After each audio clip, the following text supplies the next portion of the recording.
तो आइए दोस्तों, ये पहला सवाल देखते हैं। यदि ताज़ा फलों में 85% पानी है और सूखे फलों में 20% पानी है तो 120 किलोग्राम ताज़ा फलों से कितने सूखे फल प्राप्त होंगे, ये हमें बताना है दोस्तों। तो देखिए दोस्तों, इस सवाल में शॉर्ट ट्रिक कैसे लगेगी। यहाँ पे दो तरह के फलों की बात हो रही है, ताज़ा फल और सूखे फल। ठीक है, तो मैंने यहाँ पे लिख लिया है। अब देखिए दोस्तों, यहाँ पे जो ताज़ा फल होते हैं या सूखे फल होते हैं, ठीक है, उसमें दो ही तरह के पदार्थ होते हैं, या तो पानी होता है या फिर दूसरा ठोस पदार्थ होता है। ठीक है, तो हम क्या करेंगे, दोनों में ठोस पदार्थ का अनुपात निकाल लेंगे। ठीक है, तो देखिए यहाँ पे ताज़ा फलों में 85% पानी है तो ठोस पदार्थ कितना होगा, 15%। ठीक है, 100 में से 85 को घटा देंगे तो 15 आ जाएगा। ठीक है, आपको सिर्फ 15 लिख लेना है। और अनुपात में सूखे फलों में देखिए कितना ठोस पदार्थ है, 20% तो पानी है तो 80% ठोस पदार्थ है। ठीक है, तो आपको 80 लिख लेना है। अब देखिए यहाँ पे एक अनुपात तो ठोस पदार्थ का हो गया और दूसरा हमें वजन का अनुपात लिख लेना है। ठीक है, अब ताज़ा फलों का वजन कितना दिया हुआ है, 120 किलोग्राम, तो मैं यहाँ पे इसके नीचे 120 लिख दूंगा ताज़ा फलों के नीचे। ठीक है, और सूखे फलों का हमसे पूछा हुआ कि कितना वजन आएगा। ठीक है, तो देखिए यहाँ पे इसे हमें x मान लेना है। ठीक है, तो ये दो अनुपात हमारे पास आ गए। अब इन्हें सॉल्व करके बस x की वैल्यू निकालनी है। तो देखिए यहाँ पे 0 से 0 काट दूंगा, इन दोनों को 4 से काटा जा सकता है। ठीक है, तो नीचे 3 आ जाएगा और ऊपर 2 आ जाएगा। ठीक है, अब देखिए 2 से हम इन दोनों में से किसी को भी काट लेते हैं। तो यहाँ पे देखिए मैं 15 को काट देता हूँ तो कितना आ जाएगा, 7.5 आ जाएगा। ठीक है, अब इस तरफ और कुछ कटने के लिए नहीं बचा तो इन दोनों को गुणा कर लेंगे, तो यहाँ पे x आ जाएगा। और यहाँ पे 7.5 को 3 से गुणा करेंगे तो कितना आ जाएगा, 22.5 आ जाएगा। ठीक है, और बीच में बराबर का निशान लगा लेंगे, यानी कि सूखे फलों की मात्रा कितनी प्राप्त होगी, 22.5 किलोग्राम। तो ये हमारा आंसर होगा इस सवाल का। ये तीसरा ऑप्शन करेक्ट है। तो आइए दोस्तों, ये अगला सवाल देखते हैं। यदि ए की आय बी की आय से 15% अधिक है और बी की आय सी की आय से 20% कम है तो ए की आय सी की आय से कितने प्रतिशत अधिक या कम है, ये हमें बताना है दोस्तों। तो देखिए दोस्तों, इस सवाल में शॉर्ट ट्रिक कैसे लगाएंगे। यहाँ पे दो दो व्यक्तियों की आय की तुलना हो रही है। ठीक है, पहले ए और बी की, फिर बी और सी की आय की तुलना हो रही है, तो इसलिए मैंने लिख लिया यहाँ पे पहला व्यक्ति और दूसरा व्यक्ति। ठीक है, तो पहला व्यक्ति और दूसरा व्यक्ति पहले हम ए और बी को मान लेंगे। देखिए यहाँ पे ए की जो आय है वो बी की आय से 15% अधिक है। ठीक है, तो बी की आय कितनी है, हम यहाँ पे लिख लेंगे 100 है। ठीक है, अब इससे 15% अधिक है ए की आय, तो पहला व्यक्ति ए है, तो यानी इसकी आय कितनी हो जाएगी, 115। ठीक है, तो यहाँ पे इन दोनों को अनुपात में ले लेना है। ठीक है, अब देखिए पहला और दूसरा व्यक्ति बी और सी को मान लीजिए, तो क्या बोल रहा है, बी की आय सी की आय से 20% कम है। ठीक है, तो सी की आय से कम है तो सी की आय को 100 मान लेंगे, जैसे हमने पहले माना था।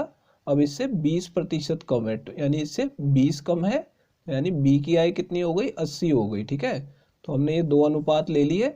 अब इन्हें काट लेंगे। ठीक है, इन दोनों को 20 से काटा जा सकता है, तो यहाँ पे 4 आएगा, इसे 20 से काटेंगे तो 5 आ जाएगा। ठीक है, ये दोनों 5 से कट सकते हैं, तो यहाँ पे 23 आ जाएगा। 23 पंजे 115 होता है, इसे काटेंगे 5 से तो 20 आ जाएगा। ठीक है, अब देखिए यहाँ पे, और यहाँ पे इसको 4 को भी काट देंगे अगर कट रहा है तो देखिए यहाँ पे 5 आ जाएगा। अब देखिए कितना आ जाएगा, 5 पंजे 25 इस तरफ आ गया और 23 इस तरफ आ गया। ठीक है, अब देखिए दोस्तों, ये जो नया अनुपात आया इसमें पहले वाले व्यक्ति की और आखिरी वाले व्यक्ति की, ठीक है, इन दोनों की आय हमें पता लग गई है। ठीक है, ये जो है ए की आय है और ये सी की आय है। ठीक है, तो देखिए यहाँ पे क्या बोल रहा है कि ए की आय सी की आय से कितने प्रतिशत अधिक है या कम है। ठीक है, तो हमें दिख रहा है ए की आय सी की आय से कम है। ठीक है, कितनी कम है, अनुपात में देखेंगे तो 2 कम है। ठीक है, तो इसे प्रतिशत में बदल लेते हैं, तो देखिए प्रतिशत में लिख लेंगे कि 2 कम है। ठीक है, किससे कम है, सी की आय से 2 कम है। ठीक है, तो सी की आय कितनी है, 25, तो 25 को नीचे लिख देंगे और गुणा कर देंगे इसे 100 से। अब देखिए 25 से मैं इसे काटूंगा 100 को तो 4 पे कटेगा, तो यानी 2 चौक कितना हो जाएगा, 8%, यानी कि उसकी आय 8% कम है। ठीक है, ये जरूर ध्यान दीजिएगा, ये चौथा ऑप्शन करेक्ट है। तो आइए दोस्तों, ये अगला सवाल देखते हैं।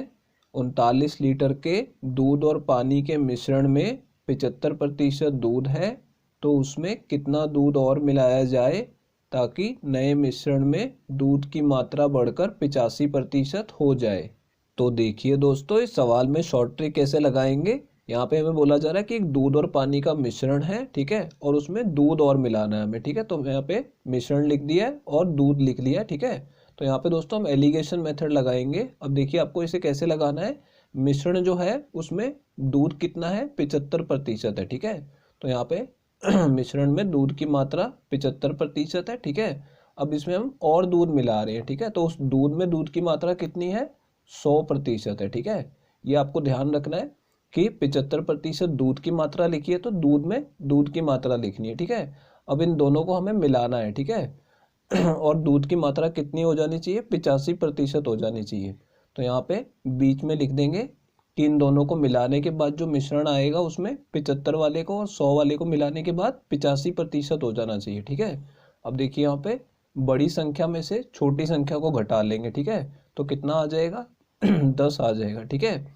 अब यहाँ पे बड़ी संख्या में से छोटी को घटाएंगे तो कितना आ जाएगा, 15 आ जाएगा, ठीक है। और ये जो नीचे वाली संख्याएं हैं अनुपात में आती है, ठीक है। इन दोनों को हम काट लेंगे 5 से तो कितना आ जाएगा, 3:2 आ जाएगा, ठीक है। यदि मिश्रण की मात्रा 3 है तो दूध हमें और कितना मिलाना है, 2 मिलाना है, ठीक है। लेकिन ये वैल्यू अनुपात में है, ठीक है। मिश्रण की वैल्यू हमें दी हुई है 39 लीटर, ठीक है। तो मैं 3 के नीचे 39 लीटर लिख दूंगा।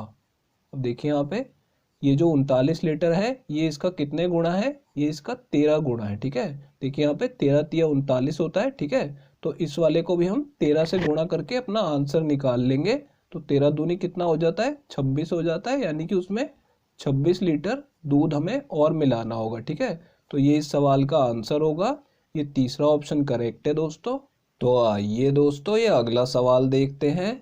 15 लीटर के अम्लीय द्रव में 40% अम्ल है तो उसमें कितना पानी और मिलाया जाए ताकि अम्ल की मात्रा घटकर 25% हो जाए।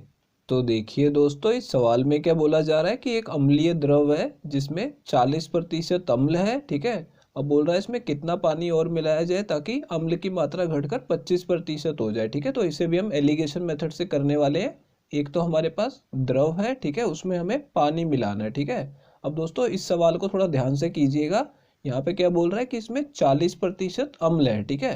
तो द्रव के अंदर अम्ल की मात्रा कितनी है, 40% है, ठीक है। ये तो हमने सिंपल देख के लिख दिया। लेकिन यहाँ पे आपको देखना है कि पानी के अंदर अम्ल की मात्रा कितनी है, ठीक है। पानी तो 100% पानी है तो यहाँ पे अम्ल की मात्रा 0% है, ठीक है। ये आपको ध्यान देना है कि दोनों जगह पे अम्ल की मात्रा ही होनी चाहिए, ठीक है। अब यहाँ पे देखिए इन दोनों को मिलाने के बाद अम्ल की मात्रा कितनी हो जानी चाहिए, 25% हो जानी चाहिए, ठीक है। तो यहाँ पे 25% को बीच में लिख देंगे, ठीक है। इन दोनों को हम मिला रहे हैं, ठीक है। तो आगे मैं लाइन खींच लेता हूँ। अब देखिए यहाँ पे बड़ी संख्या में से छोटी संख्या को घटा दीजिए, ठीक है। 40 में से 25 घटाएंगे तो कितना आ जाएगा, 15, ठीक है। यहाँ भी बड़ी संख्या में से छोटी को घटा दीजिए, 25 में से 0 घटेगा तो 25 ही आ जाएगा, ठीक है। और ये दोनों संख्याएं अनुपात में आ जाएंगी। इन दोनों को 5 से काट लेंगे तो कितना आएगा, 5, और यहाँ पे 3 आ जाएगा, ठीक है।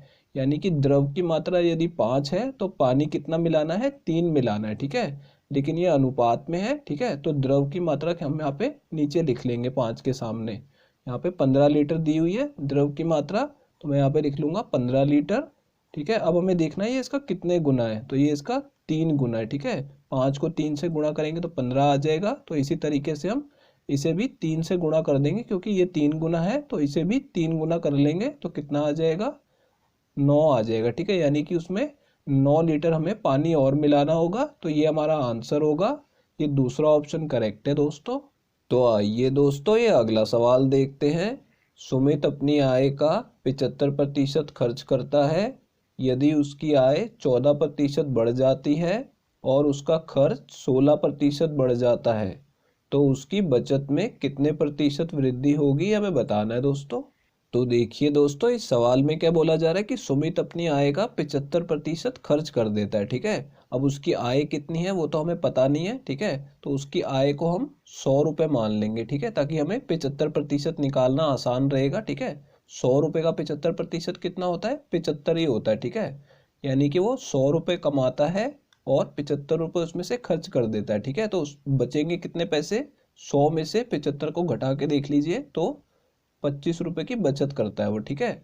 अब देखिए क्या बोल रहा है, यदि उसकी आय में 14% वृद्धि होती है, यानी बढ़ जाती है उसकी आय। ठीक है, तो देखिए यहाँ पे आय जो है 14 रुपये बढ़ जाएगी। ठीक है, क्योंकि इसका 14% 14 रुपये ही होगा, तो यहाँ पे 14 रुपये बढ़ा देंगे तो कितनी आय हो गई है उसकी, 114 रुपये हो गई। ठीक है, और उसका खर्च 16% बढ़ जाता है। ठीक है, तो खर्च उसका कितना है, 75 रुपये, इसमें 16% की वृद्धि करनी है। ठीक है, तो यहाँ पे देखिए इसका 16% हम निकाल लेंगे, इसको 75 को 16% से गुणा कर देंगे। ठीक है, अब देखिए ये दोनों 25 से कट रहे हैं, तो मैं इन दोनों को 25 से काटूंगा तो ऊपर 3 आ जाएगा, नीचे 4 आ जाएगा। ठीक है, अब 4 से इसको काटेंगे 16 को तो 4 पे कटेगा, यानी कि 3 चौक 12, यानी 12 रुपये की वृद्धि हो रही है उसके खर्च में। ठीक है, तो 75 जमा 12 कितना हो जाएगा, 87 हो जाएगा। ठीक है, यानी वो कमाता कितना है, 114 रुपये, उसमें से 87 रुपये खर्च कर देता है, तो बचत कितनी आ जाएगी,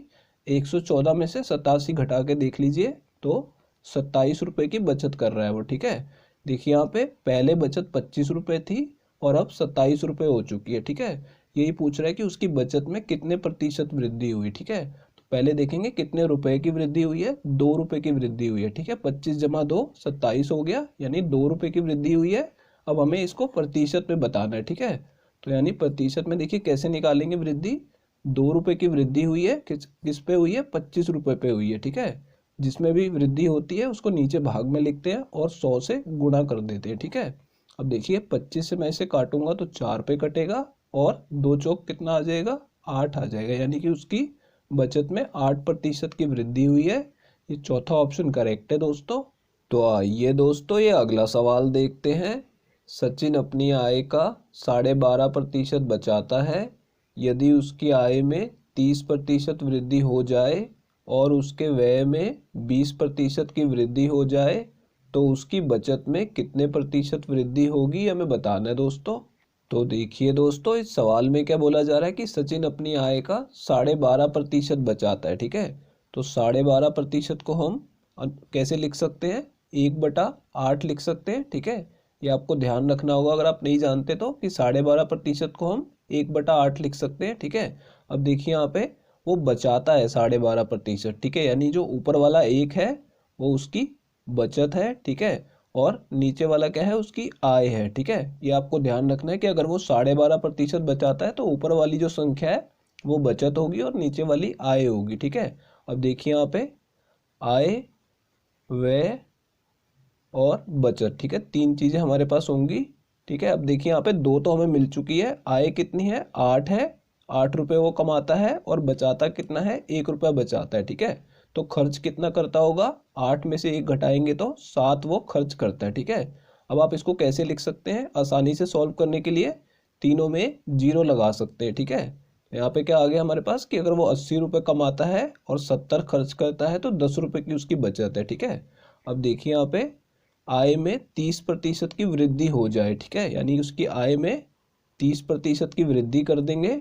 ठीक है, तो 30% कितना होगा इसका, इसका 30% होगा 24। ठीक है, अगर इसका 10% 8 है तो 30% 24 होगा, हम इसमें 24 की वृद्धि करेंगे तो कितना आ जाएगा, 104, यानी कि उसकी आय 80 रुपये से बढ़कर 104 रुपये हो गई है। ठीक है, और उसके व्यय में 20% की वृद्धि हो जाए। ठीक है, तो इसका 10% कितना होगा, 7 होगा। ठीक है, तो 20% कितना हो गया, 14 रुपये हो गया। ठीक है, यानी कि हमने इसमें 20% की वृद्धि करेंगे तो कितना आ जाएगा, यह आ जाएगा 84 रुपये। ठीक है, यानी वो 104 रुपये कमाता है, उसमें से 84 रुपये खर्च कर देता है। ठीक है, तो बचत कितनी हो जाएगी, 104 में से 84 को घटाएंगे तो 20 रुपये बचाता है। ठीक है, तो देखिए यहाँ पे उसकी बचत में कितनी वृद्धि हो रही है, 10 रुपये की वृद्धि हो रही है। ठीक है, लेकिन हमसे प्रतिशत में पूछा जा रहा है तो प्रतिशत में कैसे निकालेंगे, 10 रुपये की वृद्धि हो रही है। ठीक है, किस पे हो रही है, पिछली बचत पे, यानी 10 रुपये पे हो रही है। ठीक है, और प्रतिशत में बदलने के लिए 100 से गुणा करेंगे तो 10 से 10 कट जाएगा, ऊपर 1 आ जाएगा, यानी कि 100% की वृद्धि हो रही है। ठीक है, जब भी आपको कोई संख्या दुगनी होती दिखे तो सीधा आप बता सकते हैं कि 100% की वृद्धि हो रही है। ठीक है, तो देखिए दोस्तों ये पहला ऑप्शन करेक्ट है। तो आइए दोस्तों ये अगला सवाल देखते हैं। एक कस्बे की जनसंख्या 6000 है। यदि पुरुषों की जनसंख्या में 10% और महिलाओं की जनसंख्या में 15% की वृद्धि होती है तो जनसंख्या बढ़कर 6,780 हो जाएगी। तो कस्बे में महिलाओं की संख्या कितनी है ये हमें बताना है दोस्तों। तो देखिए दोस्तों, इस सवाल को हम आज एलिगेशन मेथड से करेंगे, जो कि इसे करने की शॉर्ट ट्रिक है। तो देखिए दोस्तों, यहाँ क्या बोल रहा है कि कस्बे की जनसंख्या 6,000 है, ठीक है, और वो बढ़कर कितनी हो जाएगी 6,780। तो सबसे पहले आपको देखना है कि वृद्धि कितने की हो रही है, ठीक है। तो वृद्धि कितनी हो रही है यहाँ पे 780 की वृद्धि हो रही है, ठीक है। तो हमें ये संख्या अपने पास नोट कर लेनी है, ठीक है। अब देखिए यहाँ पे पुरुषों की जनसंख्या में 10% की वृद्धि और महिलाओं की जनसंख्या में 15% की वृद्धि, ठीक है। तो पुरुषों को मैं मेल लिख रहा हूँ और महिलाओं को फीमेल लिख रहा हूँ, ठीक है। तो इनकी 10% की वृद्धि हो रही है और यहाँ पे 15% की वृद्धि हो रही है, ठीक है। अब ध्यान से देखिएगा दोस्तों, आपको इसे कैसे करना है। ये जो 10% की वृद्धि हो रही है, ठीक है, तो यहाँ पे देखिए आपको 6,000 जो कि कुल जनसंख्या है उसका 10% निकाल देना है, ठीक है। तो इसका 10% क्या होगा, इसे 10 से भाग करेंगे तो 600 आ जाएगा, ठीक है। तो यहाँ पे पुरुषों के नीचे आपको 600 लिख देना है, ठीक है। अगर यहाँ पे 15% की वृद्धि हो रही है तो बस आपको 15% कुल जनसंख्या का निकाल देना है, ठीक है। तो इसका 15% निकालेंगे तो कितना आ जाएगा, 900 आ जाएगा, ठीक है। अब देखिए यहाँ पे वृद्धि कितने की हो रही है 780 की। इसको आपको क्या करना है, बीच में लिख देना है, ठीक है। जैसे एलिगेशन मेथड में बीच में एक संख्या लिखी होती है, तो जो वृद्धि हो रही है उसको यहाँ लिख देना है, ठीक है। अब देखिए यहाँ पे आगे इसको सॉल्व कर लेते हैं। यहाँ पे बड़ी संख्या में से छोटी को घटाएंगे, 780 में से 600 को घटाएंगे तो कितना आ जाएगा, 180 आ जाएगा। और 900 में से 780 को घटाएंगे बड़ी में से छोटी, तो यहाँ पे 120 आ जाएगा, ठीक है। ये नीचे वाली संख्याएं अनुपात में होती हैं। अब देखिए दोस्तों, यहाँ पे 0 से 0 काट देंगे क्योंकि अनुपात में है, और 6 से इसे काटेंगे तो 2 आएगा, इसे 6 से काटेंगे तो कितना आएगा, 3 आएगा, ठीक है। यानी कि अनुपात कितना आ गया, 2:3 आ गया, ठीक है। अब देखिए यहाँ पे क्या है, ये पुरुषों के लिए मैंने m लिखा था। यदि पुरुष 2 है तो उनकी तुलना में महिलाएं कितनी है, 3 है, ठीक है। तो यहाँ पे इनकी कुल जनसंख्या अनुपात में कितनी है, 5 है, ठीक है। 2 + 3 5 है, ठीक है। तो ये अनुपात में है, तो यानी मैं इसको 5 यूनिट कह सकता हूँ, ठीक है। ये कुल जनसंख्या है, और जबकि हमें कुल जनसंख्या कितनी दी हुई है, 6,000 दी हुई है, ठीक है। तो आपको इसके सामने 6,000 लिख लेना है, ठीक है। अब हमसे पूछा क्या जा रहा है कि कस्बे में महिलाओं की संख्या कितनी है, ठीक है। देखिए यहाँ पे अनुपात में महिलाओं की संख्या कितनी है, 3 यूनिट है, ठीक है। 5 यूनिट की वैल्यू हमें पता है, हमें 3 यूनिट की वैल्यू निकालनी है। तो कैसे निकालेंगे, पहले इसको 1 यूनिट बना लीजिए दोनों तरफ 5 से भाग करके, ठीक है। तो देखिए यहाँ पे इसको 5 से 5 को काट देंगे तो 1 आ जाएगा, और इसे 5 से काटेंगे तो ये 60 कटेगा 12 पे, और 2 जीरो लग जाएंगे, ठीक है। तो 1 यूनिट की वैल्यू कितनी आ गई, 1200 आ गई, ठीक है। हमें निकालनी है 3 यूनिट की वैल्यू, तो दोनों तरफ 3 से गुणा कर दीजिए, तो इस तरफ 3 यूनिट आ जाएगा। तो 12 को 3 से गुणा करेंगे तो 36 आएगा, यानी कि महिलाओं की संख्या कितनी है, 3600 है। तो ये हमारा इस सवाल का आंसर होगा। ये तीसरा ऑप्शन करेक्ट है दोस्तों। तो आइए दोस्तों, ये अगला सवाल देखते हैं। एक कस्बे की जनसंख्या 12,500 है। यदि महिलाओं की जनसंख्या में 10% और पुरुषों की जनसंख्या में 14% की वृद्धि होती है तो जनसंख्या बढ़कर 14,100 हो जाएगी। तो कस्बे में महिलाओं की संख्या कितनी है ये हमें बताना है दोस्तों। तो देखिए दोस्तों, इस सवाल में भी हम पिछले सवाल की तरह शॉर्ट ट्रिक लगा देंगे। यहाँ पे क्या बोल रहा है कि कस्बे की जनसंख्या 12,500 है और बढ़कर कितनी हो जाती है, 14,100 हो जाती है, ठीक है। तो वृद्धि कितने की हो रही है पहले हमें ये पता लगाना होगा। तो उसके लिए देखिए क्या करेंगे, 14,100 में से इसे 12,500 को घटा के देख लेंगे, ठीक है।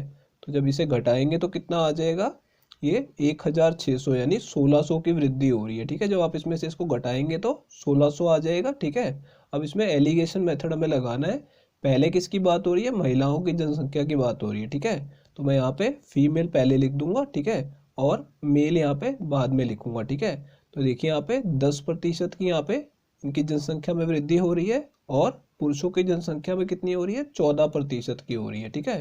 तो जैसे मैंने आपको पिछले सवाल में बताया था कि जनसंख्या कितनी है, 12,500 है, ठीक है।